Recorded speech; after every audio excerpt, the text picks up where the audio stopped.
What if the Ethiopia most people know is only the shadow at the edge of the story? Behind the headlines is a country of highland capitals, stone churches, royal cities, desert color, coffee rituals, and communities still carrying ancient knowledge into a restless present. The question is not whether Ethiopia is complicated. The question is how much of its beauty disappears when we only look from far away. Addis Ababa begins more than a mile above sea level, and that altitude matters. The city does not feel like a flat gateway into Africa. It feels like a capital set on a high table, breathing thin air, carrying ministries, markets, churches, embassies, construction sites, music, traffic, and memory at the same time. Bowl stretches with hotels and new buildings.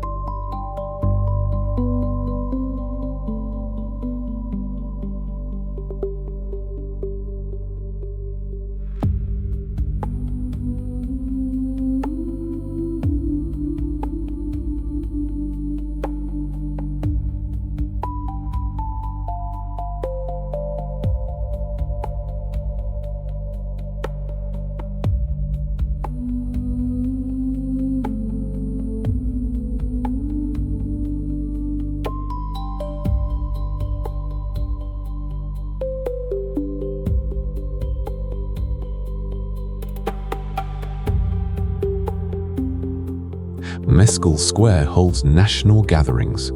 Mercato keeps the old pulse of trade. The first surprise is that Ethiopia does not introduce itself gently. It arrives as movement. The name Addis Ababa means new flower. But the city is not new in the simple way a planned capital is new. Emperor Menelik and Empress Taytu helped make this highland settlement the political center of modern Ethiopia in the late 19th century, and the city kept absorbing more roles. It became a diplomatic capital, home to the African Union and major continental institutions. It became a place where Ethiopian Orthodox processions, taxi horns, school uniforms, coffee houses, and unfinished towers all share the same streets.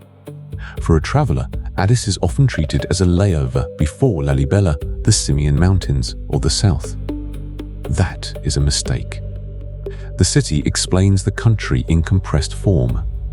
You can read imperial ambition in monuments, Pan-African politics in conference halls, religious endurance in church courtyards, and everyday survival in the movement of buses and shop fronts.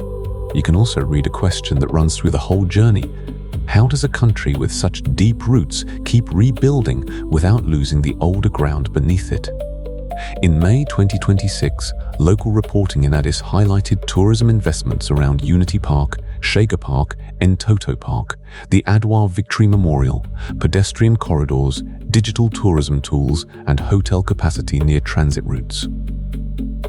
That matters because the city is trying to turn memory into infrastructure. Entoto is not only a hill above the capital. Adwa is not only a battle from the past. Both are part of how Ethiopia presents sovereignty, resistance, and arrival to visitors who may know the country only through hunger, conflict, or distance. So the opening answer is this: Addis Ababa is not merely the door to Ethiopia, it is one of the keys. It shows a nation negotiating pressure from population growth, construction, politics, religion, tourism, and regional access. It also shows why this journey has to move carefully. If you rush through Addis, you miss the living argument of the country, old enough to resist easy summary, young enough to keep changing in front of you. Addis also prepares the viewer for the way Ethiopia handles scale. The National Museum, Holy Trinity, Cathedral, the African Union, Entoto, Adwa Memory, Bole, Mercato, and new public spaces all point in different directions, yet they are part of the same urban field. A city like this is not explained by one neighborhood. It is explained by layers, imperial history, continental politics, religious devotion, migration from the regions, construction money, and the daily intelligence of people who know how to navigate pressure without stopping. Lalibela changes the scale of the journey. Addis speaks in traffic, altitude, and institutions.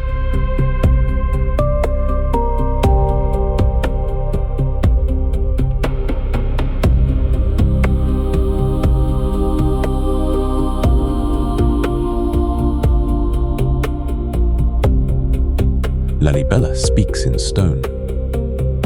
The town sits in the northern Highlands, but the most famous churches do not rise above the land like monuments trying to dominate the horizon.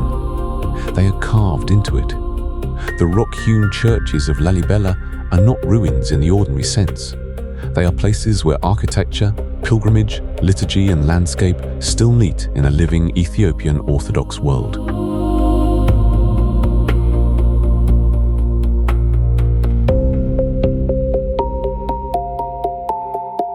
The best-known image is Beta Georgis, the Church of St. George, cut in a cross shape from volcanic rock. But Lalibela is not one church. It is a network of sanctuaries, trenches, courtyards, passages, and prayer spaces associated with a medieval royal vision. Tradition links the complex to King Lalibela, who is remembered for creating a sacred landscape sometimes described as a New Jerusalem. Whether you arrive as a believer, historian, architect, or traveler, the place asks the same question: what kind of society carves devotion into the earth itself? The answer is partly religious and partly political. Ethiopia is one of the oldest Christian civilizations in the world, and Ethiopian Orthodox Christianity developed with its own liturgical language, music, fasting calendar, manuscript culture, and sacred geography. Lalibela is a search result for churches, but that is too small. It is a search result for continuity. It belongs with Axum, with monastic traditions around Lake Tana, with highland processions, and with the idea that African history is not a late addition to the world's story. It has always been part of it. Lalibela also makes a travel documentary more honest because it slows the pace. You cannot understand it only as a beautiful sight. You have to think about labor, geology, faith, imperial memory, and preservation. You have to notice the difference between visiting a sacred place and consuming it. Ethiopia's hidden side is not hidden because nobody lives there. It is hidden because outsiders often look for spectacle before they look for meaning. For viewers asking why Lalibela matters, the simplest answer is this: it proves that Ethiopia's past is not a flat timeline of kings and dates. It is a carved environment where worship still gives the stone a purpose. It reminds us that Africa contains monumental architecture beyond pyramids, empires beyond colonial borders, and sacred geographies that cannot be explained by a single outside category. Lalibela is not a detour. It is one of the reasons the journey exists. From Lalibela, Ethiopia rises again into the Simien Mountains, a landscape that can feel less like a range of peaks than a broken edge of the earth. The escarpments, plateaus, and deep valleys belong to one of Africa's most dramatic highland environments. This is the roof of Ethiopia in the popular imagination, a place associated with Ras Dashen, cold mornings, long ridgelines, and wildlife found almost nowhere else. The mountains turn the country from sacred stone into altitude and air. The gelada is the animal most viewers remember first.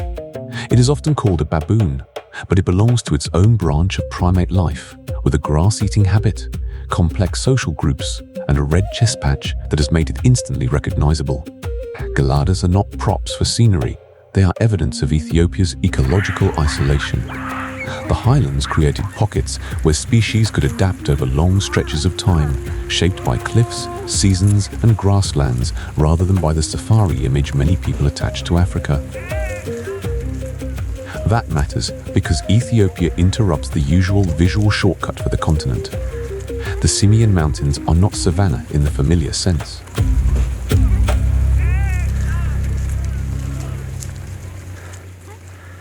They are not a beach, a desert, or a jungle. They are an Afro-alpine world, and that word opens a different kind of Africa. Cold nights, high meadows, giant lobelia, lamagia birds, mountain villages, and footpaths that have connected people to difficult terrain for generations. The hidden side of Ethiopia is partly hidden because many viewers do not expect Africa to look like this. The mountains also carry human pressure. Farming, grazing, conservation, tourism, and climate stress all meet in high places. A national park can protect a name on a map, but the living landscape is more complicated. People need land.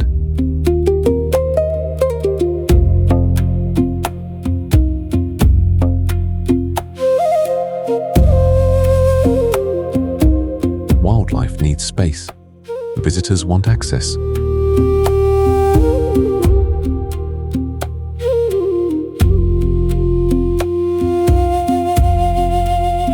Guides need work.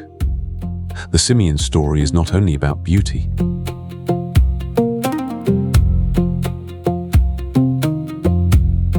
It is about how a country protects rare ecosystems while millions of people keep building lives in and around them.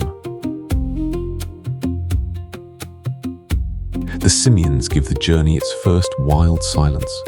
They show Ethiopia as a country of vertical extremes where altitude changes culture, weather, crops, and movement. They also prepare us for Bale later in the route, where another highland ecosystem holds the Ethiopian wolf. Together, these mountains answer a simple search question with a surprising answer. Yes, Ethiopia has some of Africa's most extraordinary mountain landscapes, and they are central to understanding the country. The Simiens are also a lesson in distance. A mountain can look empty from far away, but the closer you listen, the more crowded it becomes with relationships, herders, guides, park staff, villages, paths, weather, animals, and the quiet pressure of change. Galadas feed in groups because the grassland allows it. People farm because the highlands have supported life for centuries. Conservation has to understand both truths, or it becomes an argument made from only one side of the ridge. Gondar brings Ethiopia into the language of castles, courts, and royal enclosure walls. For many viewers, that is unexpected. Fasil Gebi does not fit the narrow image of African history as only village, wilderness, or colonial struggle. It belongs to a 17th century imperial world associated with Emperor Fasilides and a court culture that drew from local tradition, regional exchange, and long Christian statecraft.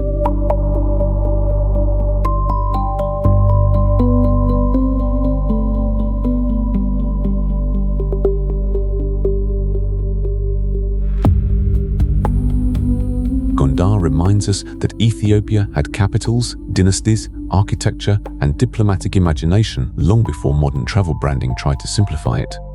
The city also sits inside a wider northern circuit. From Gondar, the route bends toward Lake Tana, Ethiopia's largest lake, and toward the Blue Nile, one of the great river names of world geography. Lake Tana is not just water on a map. It is tied to monasteries, island traditions, fishing, papyrus boats, bird life, and the spiritual geography of the Ethiopian Orthodox Church. Around this lake, sacred history and everyday transport still share space, and that mix is more interesting than a simple scenic stop. The Blue Nile Falls adds another layer. The river that leaves this region eventually joins the White Nile in Sudan and becomes part of a basin that has shaped northeastern Africa for thousands of years. When people search for the Nile, they often begin with Egypt. Ethiopia forces the answer to widen. The Blue Nile rises in the Ethiopian Highlands, and that fact matters for geography, agriculture, energy, politics, and identity. A river story that ignores Ethiopia is only half a river story. Gondar, Lake Tana, and the Blue Nile also make clear why the north is such a powerful travel circuit. The sites do not repeat one another. Gondar is royal stone. Lake Tana is spiritual water. The falls are movement, mist, and force. Together, they create a chain of history, ecology, and belief. The visitor moves from fortress walls to open lake to river energy, and each step changes the answer to what Ethiopia is.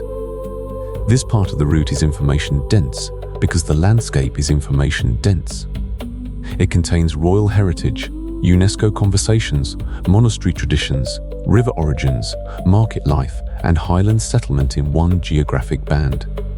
It also offers a useful correction for any search engine or viewer trying to reduce Ethiopia to a single story. The country is not one landscape. It is a linked system of places, and the Northern Highlands may be the clearest place to see those links working together. The Northern Circuit also reveals how water and power have always been connected. Gondar needed a royal landscape. Lake Tana held spiritual islands and practical roots. The Blue Nile carried highland water into a wider African system, This is why Ethiopia cannot be understood only through borders. Rivers ignore the simplicity of political maps. Churches gather people across generations. Markets move food and memory at the same time. In this region, history does not sit still. It flows, gathers, and returns. Axum is the oldest doorway in this journey. The northern Stele Park shows a kingdom that carved power into stone long before modern borders. The broken great stele still feels immense because it points to an Axumite state connected to Red Sea trade, inscriptions, coinage, and early Ethiopian Christianity.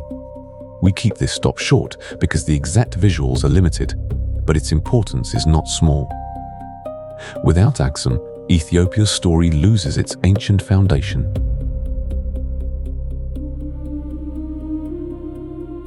The Danakil Depression feels like Ethiopia has opened a door into a harsher planet. Heat, salt, sulfur, mineral color, volcanic ground, and Afar desert routes create one of the most extreme landscapes on Earth.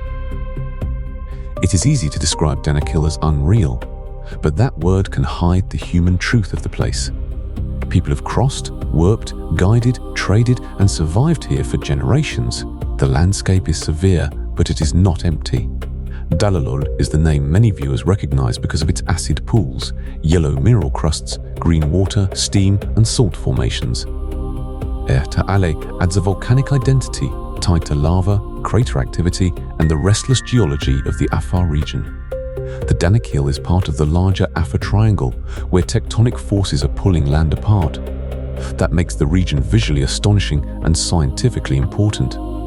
It is a place where geology is not background. Geology is the main character of the ground itself.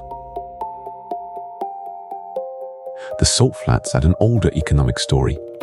Salt has moved through this region as a commodity, a route, and a form of labor. Camel caravans are often associated with Danakil because they connect the desert to markets beyond it.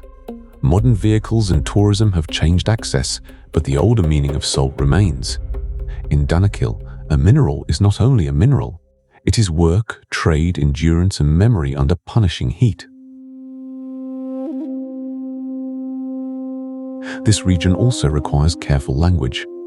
Danakil can become spectacle too easily. The hottest place, the strangest place, the alien place. Those phrases attract attention, but they can flatten the Afar communities and guides who understand the terrain far better than any visitor. A better way to see Danakil is as a meeting point to geology, labor, risk, beauty, and local knowledge. It is extreme, yes, but it is also inhabited and interpreted by people who belong to it. Danakil gives the journey its strongest contrast. After highland churches and royal cities, Ethiopia drops into salt, heat, and volcanic color. That contrast is not random. It is the country's geography speaking at full volume. Ethiopia contains cool plateaus and low deserts, sacred rock and acid pools, coffee shade and salt glare. Danakil proves that the side of Africa many viewers have never seen is not hidden because it lacks drama. It is hidden because the familiar story was never large enough. The Afar edge also changes how we think about beauty. Danakil is not soft, green, or comfortable. Its beauty can be sharp, chemical, bright, and dangerous. That kind of beauty asks for respect because it does not exist for visitors. It existed before the itinerary and will exist after the road changes again. The people who know how to move through it are not background characters. They are the reason outsiders can enter the landscape at all and leave with a story instead of a warning. Harar changes the texture again. In eastern Ethiopia, Harar Jugol is known as a walled old city with dense lanes, gates, shrines, markets, and a cultural identity that feels distinct from the Northern Highland circuit. It is a UNESCO World Heritage City and one of the great historic urban centers of the Horn of Africa. Where Lalibela lowers you into carved stone and Gondar places you before castles, Harar pulls you into the intimacy of walls, alleys, and neighborhood life.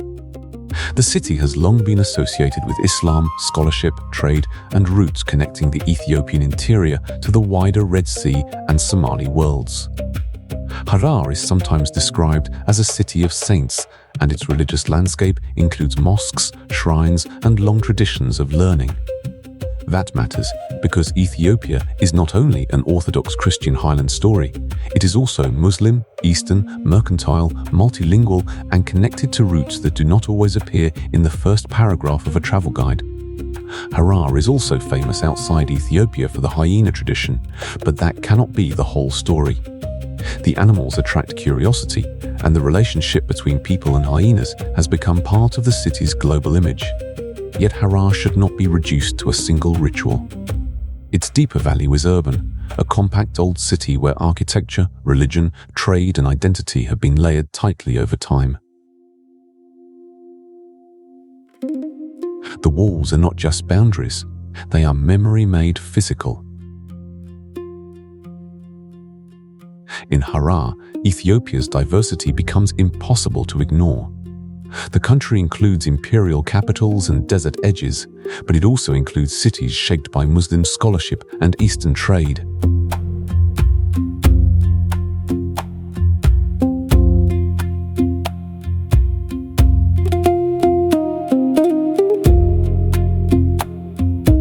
Harari culture has its own language, dress, foodways, and social traditions.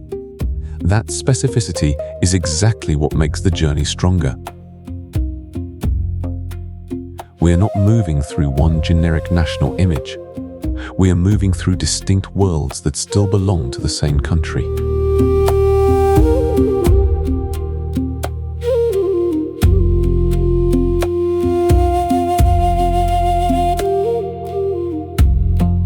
For viewers searching whether Harar is worth visiting, the answer depends on what they want. If they want only large monuments, they may miss it. If they want one of Ethiopia's most atmospheric historic cities, Harar matters deeply. It gives the route a human scale after Danakil's extremes, and it shows that Ethiopia's unseen side is often found not in emptiness, but in places where life has been compressed, protected, and repeated for centuries. Harar also shows how Ethiopia faces east. The city's identity has been shaped by roots toward the Somali lowlands, the Red Sea, Arabia, and the wider Muslim world.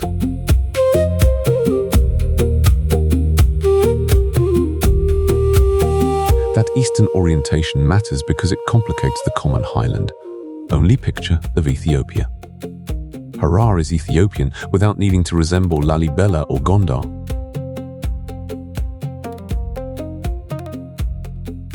Its difference is not a contradiction. It is part of the country's structure.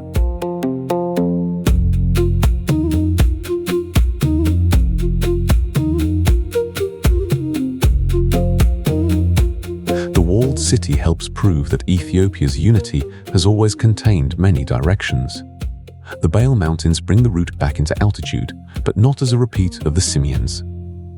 Bale is its own highland world in southeastern Ethiopia, associated with the Saneti Plateau, Harena Forest, Afro-alpine grasslands, mist, and one of the rarest canids on earth, the Ethiopian wolf. If the Simiens introduce the gelada, Bale introduces a more fragile kind of wildness. The Ethiopian wolf is beautiful, specialized, and dangerously vulnerable. The wolf matters because it tells a larger conservation story. It depends on highland ecosystems and prey such as rodents, and it faces pressure from habitat loss, disease, and contact with domestic dogs. That makes Bale more than a scenic mountain stop. It is a place where the survival of a species depends on land management, local livelihoods, veterinary work, protected areas, and public attention.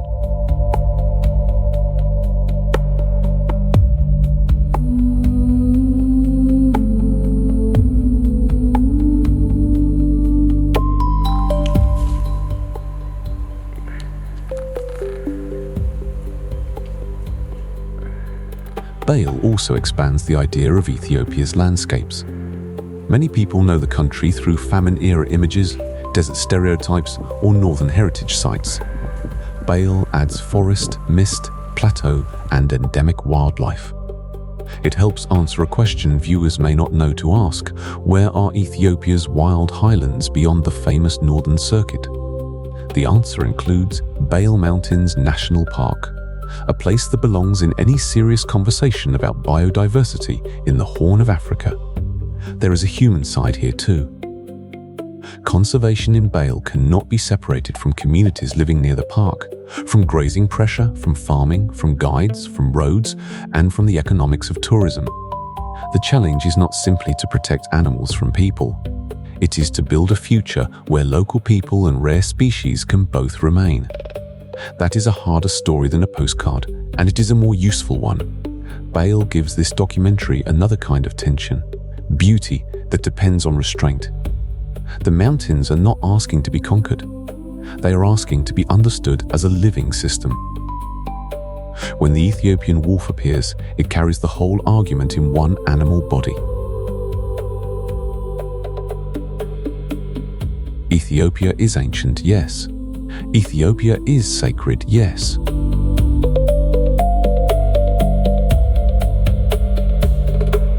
But Ethiopia is also biologically rare, and some of what makes it rare is still at risk right now.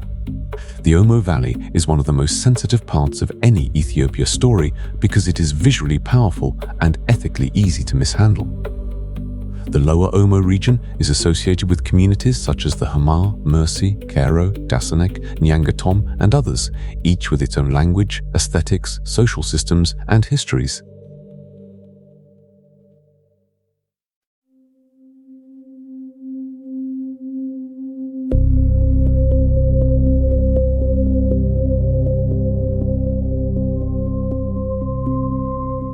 Too much travel media turns those communities into images without context. A better approach begins by saying plainly, these are living societies, not costumes for outside curiosity. The Omo is also a landscape of rivers, roads, villages, grazing, farming, and change.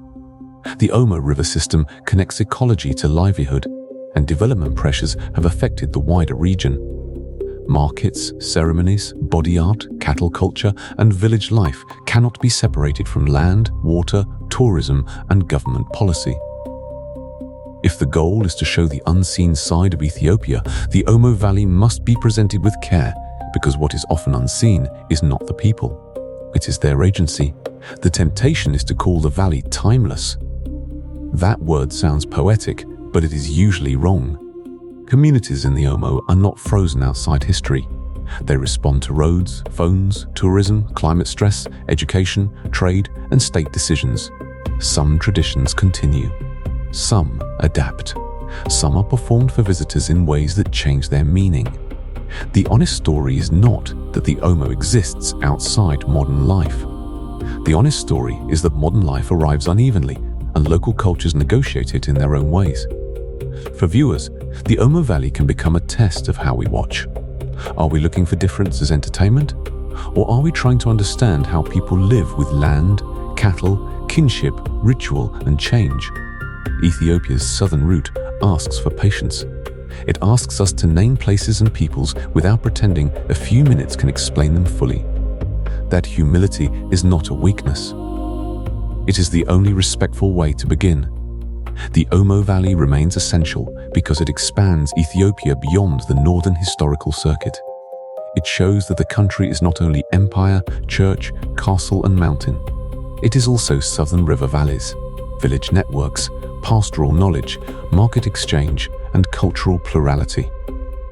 If you search for Ethiopia and only find ancient kingdoms, you are missing part of the country. If you search only for tribal spectacle, you are missing the human truth. The Omo requires a better question.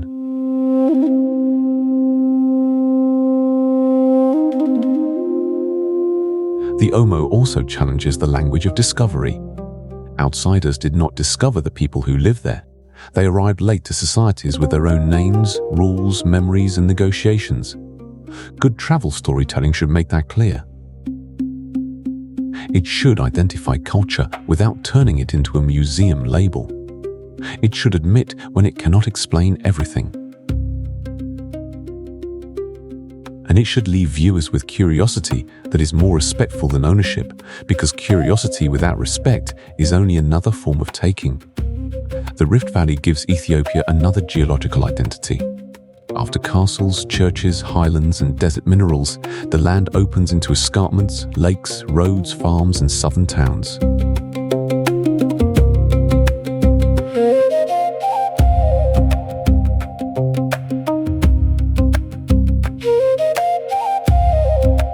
Arba Minch means 40 springs, and the wider region points toward Lake Abaya, Lake Chamo, Neshisa, and the long continental fracture that shapes eastern Africa.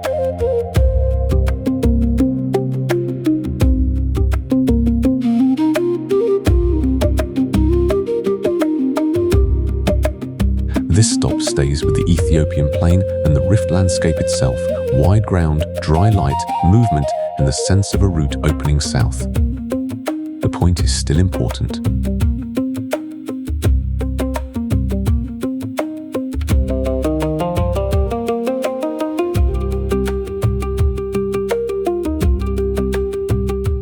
Ethiopia is not only ancient in history, its ground is ancient too, and the rift explains how water, roads, farms, and southern travel routes fit into the same national story. Coffee brings Ethiopia from landscape into taste. The story often begins with the highlands of southwestern Ethiopia, with names such as Kaffa, Jimma, Sidamo, and Yirgachefi, and with the wider claim that Ethiopia is the birthplace of Arabica coffee. Whether a viewer drinks coffee every morning or not, the Ethiopian coffee story matters because it connects ecology, farming, trade, hospitality, and identity in one daily ritual. A coffee ceremony is not simply a beverage service. It is social time.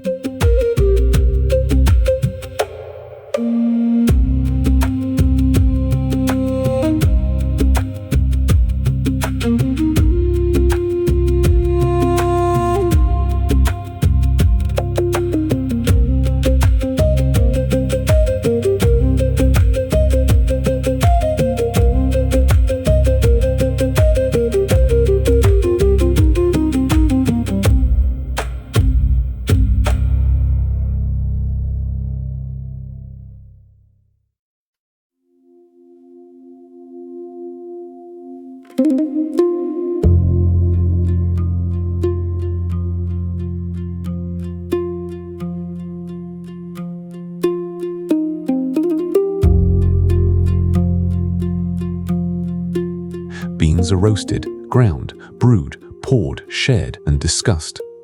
The smell fills a room before the cup arrives. In Ethiopian homes, restaurants, and gatherings, coffee can mark welcome, patience, conversation, and respect. The ceremony slows everything down, which is exactly why it matters in a fast travel narrative. It teaches a different pace of attention. In the fields, coffee is also labor. Red cherries are picked by hand, sorted, dried, processed, moved through cooperatives or exporters, and eventually transformed into something a person far away may know only as a flavor note.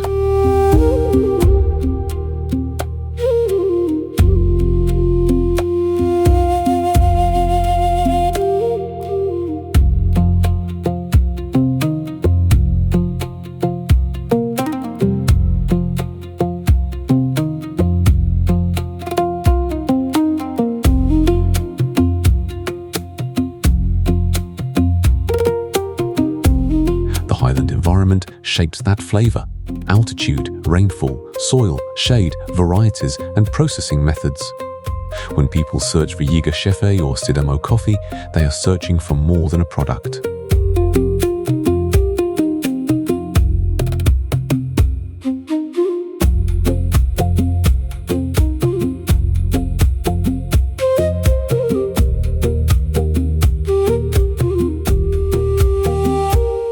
They are searching for a geography they may never have seen.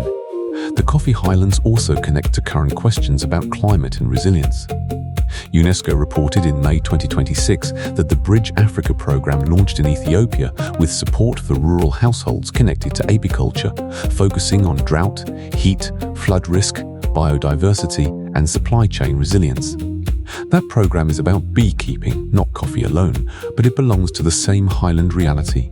Rural livelihoods depend on climate, pollinators, biodiversity, and local knowledge. Ethiopia's future is not only in its cities, it is also in small farms and seasonal work.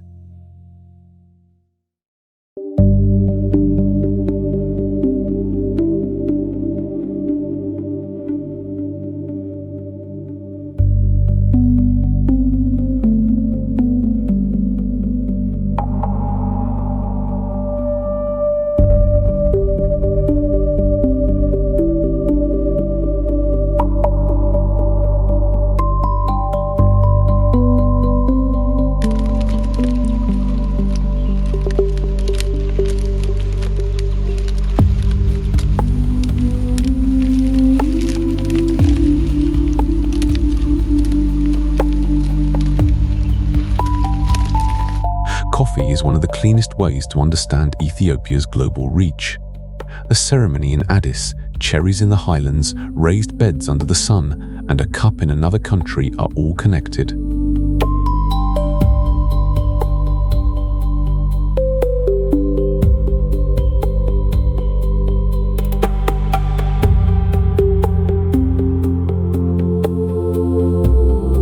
The hidden side here is not that Ethiopia produces coffee. Many people know that. The hidden side is the depth of the culture around it, the patience, the farming knowledge, the regional names, the export economy, and the hospitality that turns a crop into an invitation. The coffee story also belongs to language. Names like Yirgacheffe, Sidamo, Jimma, and Kaffa travel farther than many maps of Ethiopia do. They appear on cafe menus, bags, tasting notes, and export documents, often stripped of the people and land behind them. Reconnecting those names to Ethiopia changes the cup. It reminds the viewer that flavor is geography, labor, rain, soil, processing, and culture. A coffee origin is not a marketing phrase.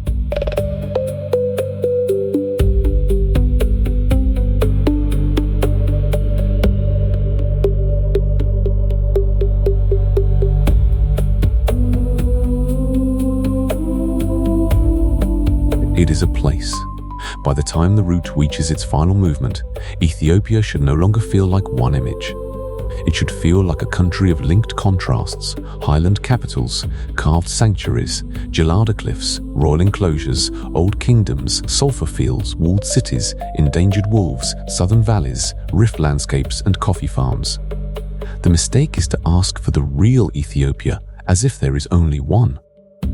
The better question is how these different Ethiopias speak to one another.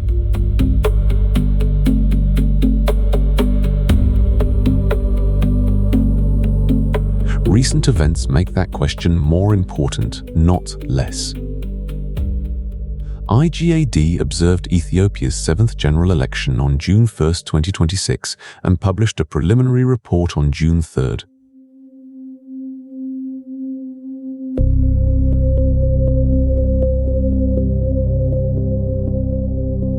The report noted that voting did not take place in Tigray and some parts of Amhara because of security concerns, while also describing voter registration and election administration reforms. That is not travel decoration. It is context. A visitor circuit can be beautiful and still sit inside a country working through serious political realities.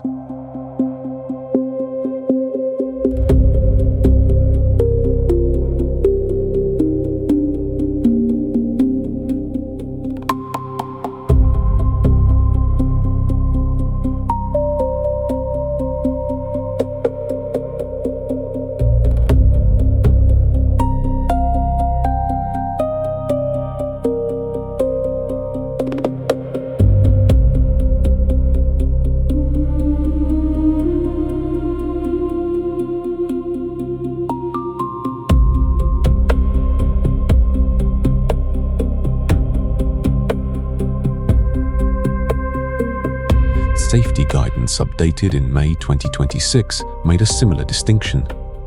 The classic visitor circuit includes Addis Ababa, Lalibela, Bahia Dar, Gondar, the Simien Mountains, the southern lakes, Bale Mountains, and parts of the south, while travelers are advised to check current advisories for higher risk regions. That distinction matters because responsible travel does not pretend complexity away. It names the route carefully, respects changing conditions, and avoids turning caution into a judgment on the whole country. Ethiopia Today is also building access. Domestic routes, airport openings, tourism corridors, city parks, digital services, and heritage sites are part of a national effort to make movement easier and more legible.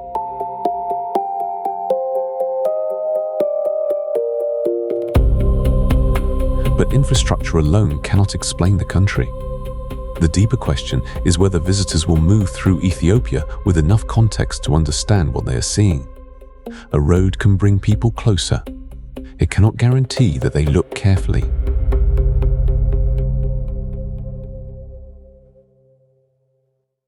So the final answer is not that Ethiopia is hidden. Ethiopia has been visible for a very long time to the people who live there, pray there, farm there, trade there, and argue about its future there. What is hidden is the version that global audiences rarely assemble, ancient and current, sacred and political, fragile and resilient, highland and desert, local and international. That is the side of Africa this journey set out to show. Please like the video, comment with the place that stayed with you, and subscribe for the next documentary. This is why Ethiopia deserves more than a passing category. It is not simply East Africa, not simply the Horn, not simply orthodox, not simply ancient, not simply emerging, not simply difficult, and not simply beautiful.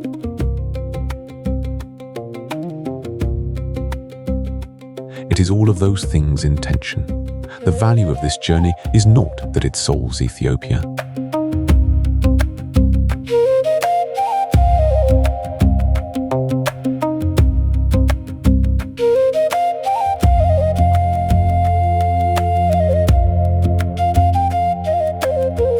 It refuses to flatten it. It gives viewers enough names, places, and connections to keep searching with better questions than the ones they started with.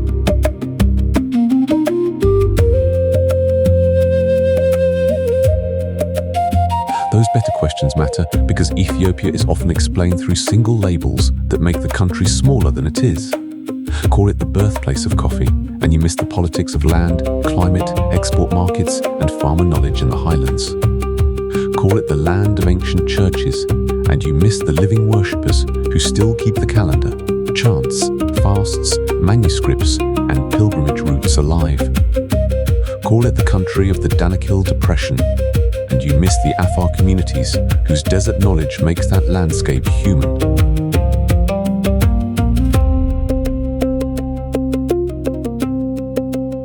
Call it the home of the Ethiopian wolf, and you miss the fragile Afro-alpine ecosystem that keeps the animal alive.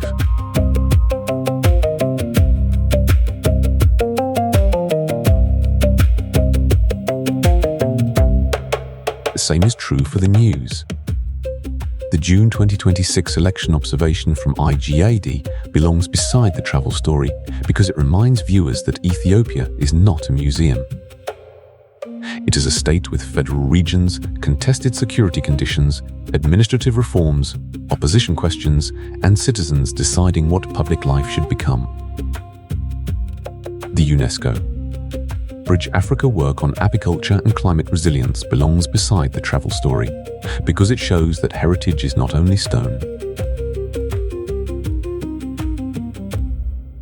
It can be honey, pollination, rural training, women's livelihoods, biodiversity, and the quiet practical work of adapting to a hotter, less predictable climate.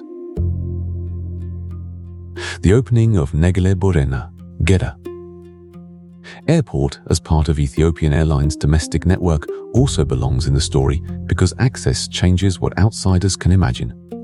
A place can be beautiful for centuries and still remain absent from most itineraries if movement is difficult, slow, or uncertain. When domestic aviation expands, when road links improve, when Addis Ababa invests in visitor corridors, and when heritage sites build clearer entry points, the map of a country begins to change for travelers. But a more connected Ethiopia should not become a more simplified Ethiopia.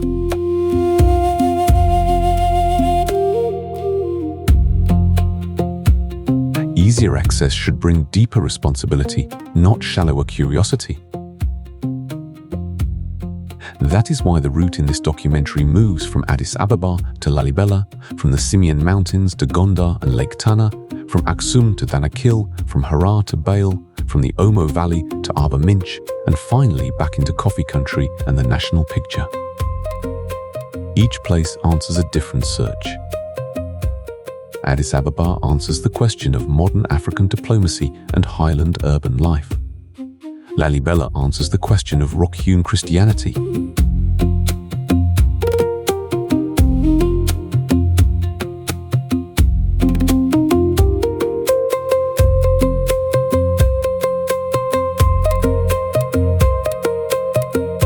The Simiens answer the question of cliffs, geladas, and altitude.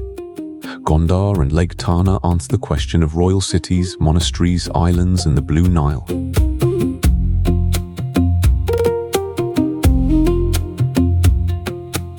Axum answers the question of ancient kingdoms, inscriptions, stelae, trade, and the Red Sea world. Danakil answers the question of geology, salt, heat, color, and human endurance. Harar answers the question of Islamic learning, walled streets, gates, markets, and Eastern exchange. Bale answers the question of endemic wildlife and cloud forest.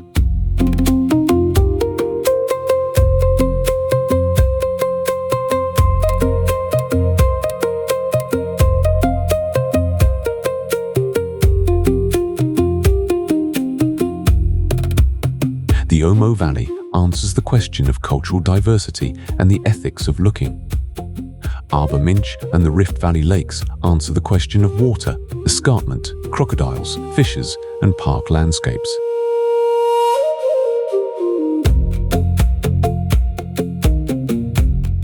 The Coffee Highlands answer the question of how a global daily ritual began as a local ecology.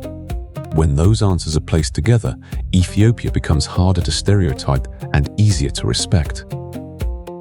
It is a country where the African Union can sit in the capital while farmers tend coffee trees in the south, where medieval churches still receive pilgrims while new airports shift the travel map, where climate adaptation can be as important as cathedral stone, and where safety guidance can be responsible without becoming fear.